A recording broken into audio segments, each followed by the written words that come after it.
Repossession wars and all of that, guys with guns going up. Was that true, or is that just for show? It's heart wrenching. It's hard. Ford Motor went to court to try to obtain the right to use their GPS tracking devices that are on all of their cars as a repossession tool.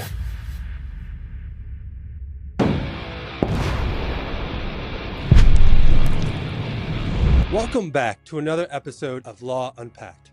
I'm your host, Sean DeVries, and today we have an insightful conversation ahead with Mike Setzer from National Collateral Services. Mike has extensive experience in the repossession industry and now runs a company that helps individuals discreetly surrender their vehicles. Mike, thanks so much for joining us today. Thanks for asking me. I appreciate the opportunity. Now, Mike, you started out as an owner of a repossession company. Could you tell me how that got you into this business, or how'd you get into that business, repossessing cars? Well, yeah, that's a long story. It's just like I had to reinvent myself, and over the course of my life, I've had to sort of reinvent myself several times. My wife and I owned a gas station back in the mid '80s with a towing component, and it failed for various reasons. But when it failed, I was left with a tow truck and skills as far as talking to customers and running that truck. And my wife said that maybe you could repossess cars. And at the time, I was a little skeptical about that, but there were opportunities. So I went out and took my skills to one of the local companies, and I hit the ground running. I enjoyed it. The give and take, the excitement, followed by moments of there was moments of terror and hours of boredom, but I did pretty well at it. And within a year, we had our own company going. We did that for 22 years, that's how I took the skills of talking to customers at a service station with a tow truck. I put that together for the repossession end. Then in 2008, there was a shuffling of all the repossession companies. It had nothing to do with, I believe, the crash in 2008. I think it was just a matter of timing. The larger clients, we did work for the major clients, Chrysler, Ford. There was National City Bank around, a local bank here that was bought by PNC. So we lost them to whatever PNC program had. But Chrysler and Ford both went with a national program through the auctions. So they no longer went directly to us repossession companies, and the auctions took a lot of the gravy off the top. And by the time the money trickled down to the repo man, we weren't making half the money we used to make in the mid '90s. So the writing was on the wall for me that I had to figure out something else to do. In the last 4 or 5 years of my repossession work, though, I was paying attention to some of the trends that were going on with our clients. And I did notice that there were cars that were sitting in people's driveways for an extended period of time. We've seen I think there's TV shows and YouTube shows, repossession wars and all of that, guys with guns going up. Was that true, or is that just for show? That's just for show. Those shows actually did a lot to ruin our industry, because every guy with a pickup truck and a chain thought he could do the job, and next thing you know, everybody was undercutting each other. They started to cut each other's throats to get the jobs, and the lenders really didn't care about the quality of the people in the driveway. I started railing against that. I actually wrote an article that was published in a national repossession publication regarding the repossession is the most intimate contact a lender will have with their customer in their entire history. You can walk into the office of a bank, and you can borrow money, you can shake hands with a guy, you do all those things. But when they send a repossessor to your driveway at 3 a.m. to take a car away, that's a very intimate contact with your family, with your neighbors, and they didn't take it seriously. As a repo man, I can control how that repossession is going to go. I can make it smooth and happy, or I can let the whole neighborhood know that you've got a problem. It all depends on who I am and what I am. And I tried to bring a bit of humanity to the job, because I understand it's a tough time. I've been through tough times. And the banks just at the time, the banks I dealt with, they just didn't care. They wanted a $5 cheaper repossession. So, so a lot of those shows are all just, if I had that much confrontation in my job, I would have found another job. Out of the 20,000 repossessions that I did over a course of my history, I had 4 guns pulled on me. I had 2 actual physical altercations with people. And I know anybody said, wow, you had 4 guns pulled on you. That's, but that's a good record, I think. And I got all those cars. Every car where a gun was pulled on me, I ended up getting the car because I don't shut up. I just keep talking until the guy puts his gun away. But yeah, those shows really did a lot to bring our business down, I think, the quality of our workmen.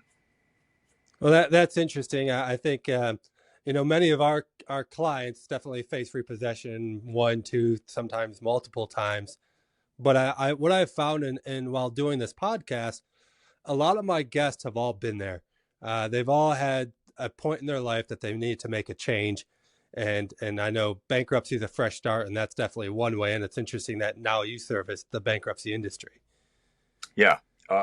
If you're self-employed, you're going to be broke sometime. It's just going to happen. And this is my 4th business. I've been self-employed my entire life. And all that tells me is that the first 3 businesses died at some point, and I had to do something else. So as I segued from the repossession industry into this job, there was some things that happened in the repo industry that taught me what to do here. So you're talking about segue, and this is a great time. So what inspired you to make the transition from repossession to start this business at National Collateral Services? Well, in 2000, around 2003 or so, I started really paying attention to the situations that we were put into as repossessors, because all we would get would be a piece of paper over the fax, and we'd go out and do our thing with no concern for what brought us to this point with the client. And we had several banks who, I guess you're more familiar with it than I am. It would be like a Chapter 7 pass-through where your client would say, I'd like to keep the car and continue to make payments, and the bank would allow that sometimes. And so what would happen was they'd be making payments on it. Of course, the bank's not servicing the loan. They're merely applying the money to the balance after the bankruptcy. And then at some point, the bank would just send us out to repossess the car without warning. So it was putting us in a more dangerous situation because the client thought he was current, thought he was building some sort of a credit or equity in that car for use after bankruptcy, and the bank had no intentions of letting them keep that car.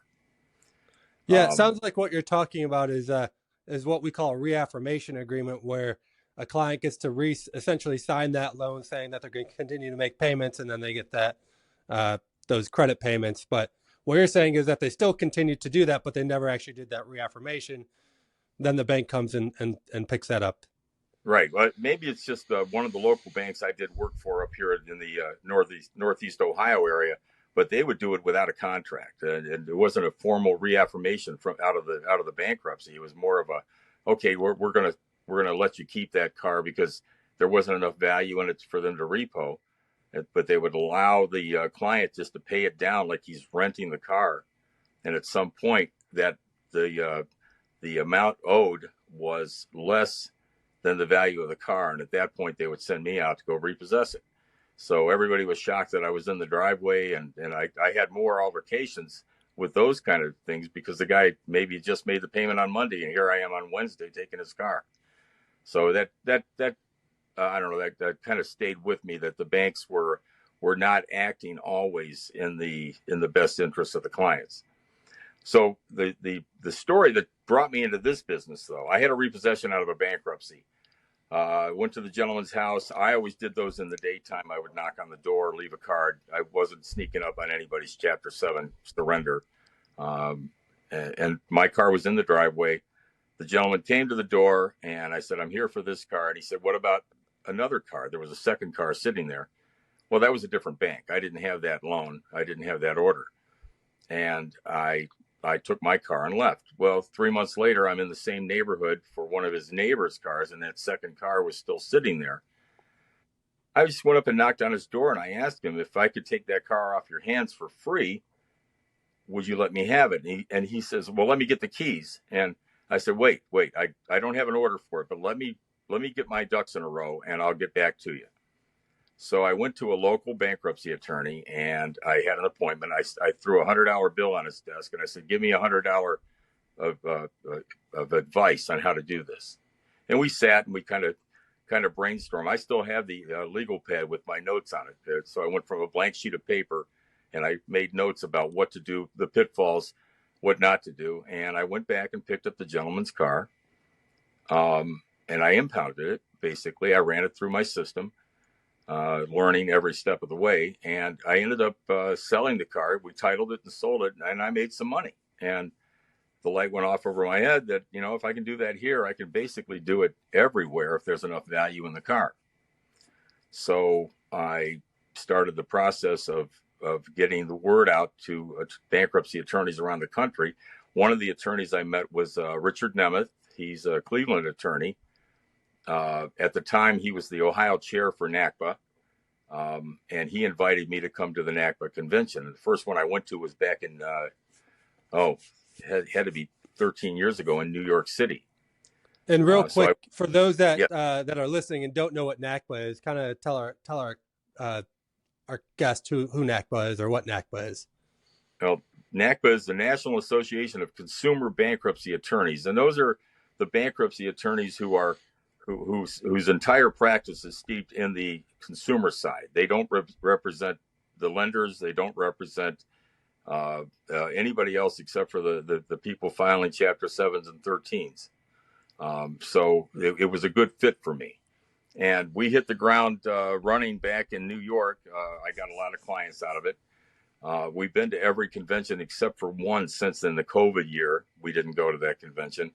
And it's been a good fit for us. And now Attorney Nemeth, I guess, is the national chair of NACBA. So it's good to see him. He's getting ready to retire now. That was 15 years ago. So he's been a good friend and a mentor. I call him up. He doesn't bill me for the time, which is very nice, but I'll call him up once in a while and ask him an ethical question. And he keeps me on the straight and narrow because at the end of the day, I'm not an attorney. I'm reaching into the statutes. I'm reaching into the law and earning money, but I don't want to do anything that would jeopardize anyone's bankruptcy position or cause any grief for the attorney that refers the vehicle to us. So I try to tread lightly as far as what I'm doing here. And so tell us exactly what are you doing? What does that process look like? Okay, well, there's several different kinds of cars or vehicles. Now we've spread out. We're doing tractor trailers. We do boats. I've got several boats in our lot, motorhomes and campers. So your client files bankruptcy and wants to surrender the car. If they've had a very an adversarial role with the bank over the course of time while they were being collected on, they may not want to deal with a bank or a repossessor at a random time showing up at their house. As I said before, the repossessor controls that situation. Once he gets an order, the bank doesn't tell you to show up at 3 p.m. and ask politely. They just say, get the car. So my service, we can pick up the car discreetly at the client's request. We can pick it up at a third-party site so the neighbors don't know what's going on. And we put the car in our impound when we notify the lien holder, and the lien holder can come and get it picked up from us. And we do that all at no cost to the client. The lien holder bears the cost of the tow and repossession. Well, it sounds like you saw an opportunity to create something that not only solved an issue, but also brought more dignity to an otherwise difficult process for many people. Yeah, it's a tough time for people, especially if they've gone through the hand wringing you have to go through to file bankruptcy. I was when my repossession company failed, I had a lot of debt. I had trucks. I had just had a lot of debt we had accumulated. I didn't see that coming, that failure coming, and I considered bankruptcy. But we worked our way through it without filing. But it's got to be tough at the end of that. And there's illnesses. There's all sorts of things that cause people to walk into your office and file. that's heart wrenching. It's hard. People don't ever plan on filing bankruptcy. I mean, I guess there's a few people out there that use it as a business tool, but for the most part, the regular person that you see, it's the end of a long road, a long, painful road. And I try to make it a little smoother for them. Well, I can imagine when you were doing the repossessions that trying to balance the lenders and you mentioned that there's a lot of debt. That seems to be like maybe the biggest issue with repossession companies at this point. Would you agree with that statement? Yes. And I had 4 truck payments, and I had a large house payment. I had just accumulated a lot of stuff, but we were earning good money and living relatively large for a while, and then suddenly when that gets cut off, it's really hard to just replace. Yeah. So tell me, how did those challenges really bring into how you operate here at National Collateral Services? Well, 2008 was again, it was a very difficult time. I struggled for about a year trying to replace those large clients that left me. But there's who are you going to replace them with? They were the main suppliers of repossession orders in our area, and so that sort of fell by the wayside as I started to get some attorneys to respond. I sent letters out to local attorneys. And I'll never forget the first call I got from a local attorney. He had a Dodge Caravan with an elderly woman who was sitting at her apartment complex for about 6 months, and the lender wouldn't pick it up. So we went and picked it up, and I learned that the lenders are using the client's driveway for free storage. As the attorney, you would recommend to your client, got to keep your insurance going until they pick it up. So the car is insured, it's stored, it's at no cost to the bank, and when the bank's good and ready, they'll come out and pick it up. And I've seen them use that. They'll pick it up at the first of next month because they have a monthly budget for their repossessions, and they sort of use that free storage so they can smooth out the number of repossessions they're bringing in every month. They average them out. And your client maybe is moving, maybe there's an HOA, they can't have the car picked up, sitting there. They have a limited amount of space in their driveway. And there's all sorts of situations where these cars are just left in the lurch. Just last week, we picked up a 2023 Mercedes-Benz Sprinter. This lady purchased it, and there was a health issue immediately after they purchased it. And the car, or that vehicle, sat in her driveway for 8 months, and they couldn't get the lender to come off the dime and pick it up. So it's now in our lot, and I will deal with them. So there's that. Then there's cars with no value. I'm sure you've had clients come in. They've got a 2002 Taurus with 300,000 miles on it. The bank's not going to pick that up, and it's just sitting there, and the bank's not going to give you the title. So legally, you can't just throw the car away, or you'll possibly have some problems. The local towing companies are hesitant to pick it up because they've got to do the paperwork that I do every day, and sometimes it's a daunting task for a tow truck guy. So I work with local companies and I help them pick the vehicles up, and using the local statutes, like you're in Florida, there's different statutes for every state on how those vehicles need to be picked up. California's off the books. It costs $500 to pick up a $300 car out there in California. They've got that all messed up. But Florida's an easy state. Massachusetts a little different. You have to pay property tax on the car if it's sitting in your driveway. So we'll pick those up locally. Those lesser valued cars. But if the car's worth $3,000 or $4,000, and that's really nothing in today's money, we will pay at our expense to pick it up in Florida and bring it to my central lot in Indiana and store until we can either get the title or give it back to the bank. Yeah, that's definitely an issue that I've seen with my clients before we met at NACPA. I could tell you, I remember clients that had that car just sitting in their driveway for 3-4 months and never even be contacted by the bank. And now due to the bankruptcy estate, they're expected to have insurance on it. The state requires them to have insurance on it. So not only are they sitting there waiting for the lender to do something, they're paying monthly insurance that they just filed bankruptcy, so they don't have the money to pay. Right, exactly. And we're fully insured. From the moment that vehicle goes onto our trailer or on our truck to take it out of there, we're fully insured. And it's in a very secure lot, and we've got security cameras and everything. So they don't have to worry about that vehicle down the road. Um, we've also seen, especially down in Florida, we picked up a lot of cars down in Florida where people live in the little gated communities, and there's no extra room for cars there. You've got one space you're given, or possibly two.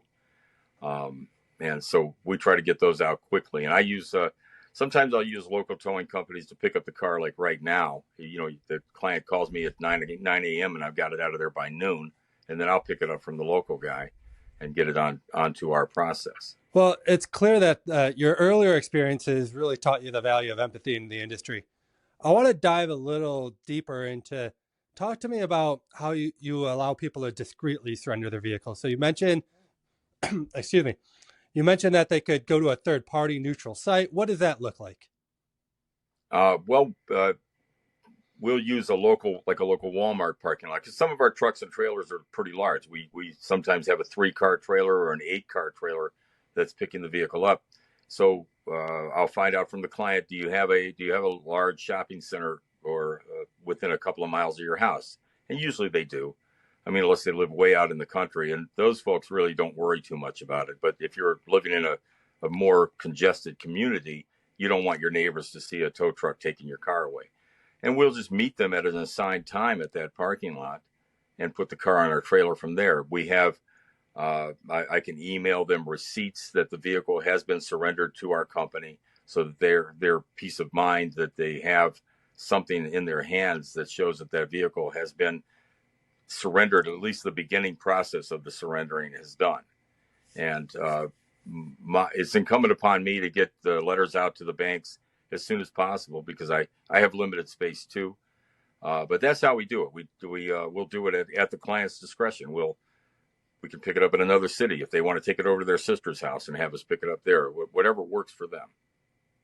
Well, it sounds like that's a pretty thoughtful approach on how to be able to be discreet. Yeah. Because again, the repossessor shows up at 3:00 in the morning. You wanted to give the car up. Your the 341 hearing came and went, and you represented your client and said, yes, we're going to surrender it. Just contact us. Well, they don't do that. And so the repo man gets the order, and he shows up at 3:00 in the morning with a noisy tow truck and backs in the driveway and drags the car out. And when all that can be avoided, there's just no reason for it. The one repossession client that has the discretion to set up the where, when, and how their car is given back is the Chapter 7 client. Out of all the other people, the other people are just 2 or 3 months behind, and that's a free for all out there for that.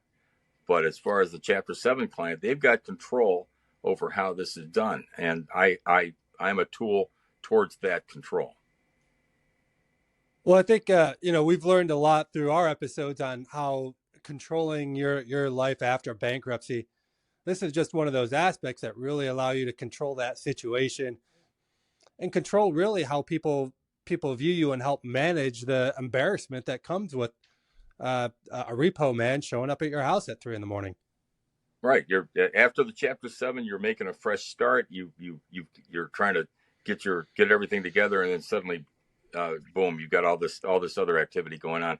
And as an attorney, you're getting calls 3 and 4 months later from a client that you've put in the file drawer and you're done with, saying, why have they picked up my car? So now you've got to go back, find out what's going on, spend some of your time on a case that's already done.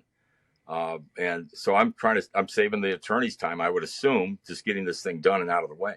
Absolutely. I mean, I can tell you that once we know that the car's been picked up, that they're surrendering as the attorney aspect, that's one more step that we know we don't need to continue to try and follow up on. Right. And I actually work with the lenders. I try to be fair with them. Some of them are nonplussed by my interaction with them, but I'm fair and honest with them. We give them back the vehicles in good shape. If there's any situations as far as making keys, a lot of times we'll make keys at no extra cost to the banks. because it's easier to move them around our lot than to go in there and swing a tow truck around and move them around. So we've had very little pushback from the lenders in what we do. It's what I'm seeing is a win-win here, but you're really, for my clients, trying to avoid those embarrassing or difficult moments that make a huge difference in a client's experience. And given today's economic environment, you want to try and minimize any pain for the client. This is one way that you can do that. Absolutely. Give them a chance to use that fresh start that you're offering them in their Chapter 7. We pick up some Chapter 13 stuff as well after a couple of years, but usually I don't, as a non-attorney, I don't understand the situation why a Chapter 13 would end up in our place, except for the fact that most of the ones we pick up are run out. They're pretty much, the cars are run out, and there's not value enough for it to be repossessed even at the end of the 13. And it doesn't run, and the client just says, I want it out of my driveway. So I want to switch gears just a little bit. Given today's economic environment, have you noticed any major shifts in how repossessions are handled between lenders and debtors? I have seen that the lenders are letting the debtors get a little bit farther behind. Just maybe I don't believe it's out of the goodness in their hearts or largesse. The auctions are full of cars. There's literally a glut of cars, and the value is down in the auction side because of that volume of cars. So they're trying to work with the debtors as much as they can to hang on to those vehicles. But repossessions are up. The repossession companies that pick up cars at our lots are telling me that they're busy. I don't know as far as how much money they're making. It's not like it's not like the old days where we were making all the money. Now they've got to share it with the auctions and the forwarding companies. But I have seen a little bit of a slowdown in how long it's taking them to pull the trigger and actually pick these cars up. It's been an interesting cycle because if you recall last year, middle of 2023, there was such a shortage of used vehicles on the lot. So and the used car prices were skyrocketing, and the trustees were loving them because, a car that was only worth $2,000 is now worth $4,000, and it sounds like that trend is changing a little bit. A little bit, yeah. If you recall the program that the federal government got involved in, where they were actually destroying the engines and transmissions on used cars to try to boost the value up back during COVID. All those cars are gone, and now we're into a different, like you said, a different cycle now. But sales are slow at the dealerships. From what I've talked to several dealers about this. Our used car component, because we do end up titling quite a few cars that are left at our lot, is slow. And we've had to make concessions price wise to get those things out on the market and get them sold. So it's a cyclical thing, and wait around long enough, it's going to change. Well, so looking at today's landscape, what are some of the new challenges that you're seeing emerge in the repossession space? Well, it's really gone high tech now. Some of the lenders actually require you to put a GPS tracker on your repossession truck so that there's no more fudging that you went by somebody's house looking for the car. They know where your truck's been. I don't think I would ever be comfortable doing that in my business, but I don't have to do that. I'm not in that business any longer. But there's so many tracking devices, and Ford Motor went to court to try to obtain the right to use their GPS tracking devices that are on all of their cars as a repossession tool, and the court ruled that out. They said, no, you can't use those. Now, I don't know if there's anything going on in the background that they're doing, but the court actually ruled against Ford in that. General Motors, the same thing with the OnStar program they have. They wanted to use OnStar as a tracking device so that the repo man would know exactly where your car's at and what it's doing. And the court ruled against them for that, at least for now. So but we used to have so many different even in 2008, I had several lenders that had tracking devices on the cars. We would just log onto our laptop in our truck, and I could follow your car down the road when you parked it and walked away from it. We were right there to take it. Now we have license plate readers. There's spotter cars that go out and read the license plates, and when it pings on your computer, that car is out for repo, and we can go pick them up. So it's a brave new world when it comes to this. You're going to have a real hard time hiding your car if it's out for repossession. Well, I know a lot of cities and counties actually have those license plate readers on stoplights now, and they can oftentimes sell that data to these repossession companies to help find these vehicles. It's Well, to me, yeah. it's a breach of it's always Big Brother's always watching. Now they can come and pick it up that much quicker. Well, I have a quick story to tell you about that. We had a vehicle that came in from the lender was Credit Acceptance. They did not contact us. It was a 2-year-old Kia Forte. It sat at our lot. We gave them several months to pick it up. They didn't, so we titled it and sold it. I sold it to a gentleman who gave it to his daughter. He called us one Monday morning and said last night a repossessor took their car. So I contacted the local police in that city, and I asked them who contacted them about the repo, and they gave me the company name. I called them up, and I told them that they don't have a title of that car. I emailed them a copy of our clear title, and then I had a supervisor from Credit Acceptance call me, and they were apologetic, and they brought the car back. They did not do their due diligence. They lost the car over a year ago, and then they still had it out for repo and let it get picked up. But the reason it got picked up was the local police department had a license plate reader, which pinged onto that VIN number, and they sold that information. So they're taking our taxpayer dollars to buy this equipment and selling it to private parties to go against the citizens of that city. I don't think that's correct either. I really don't think the city should be involved in selling those to private parties.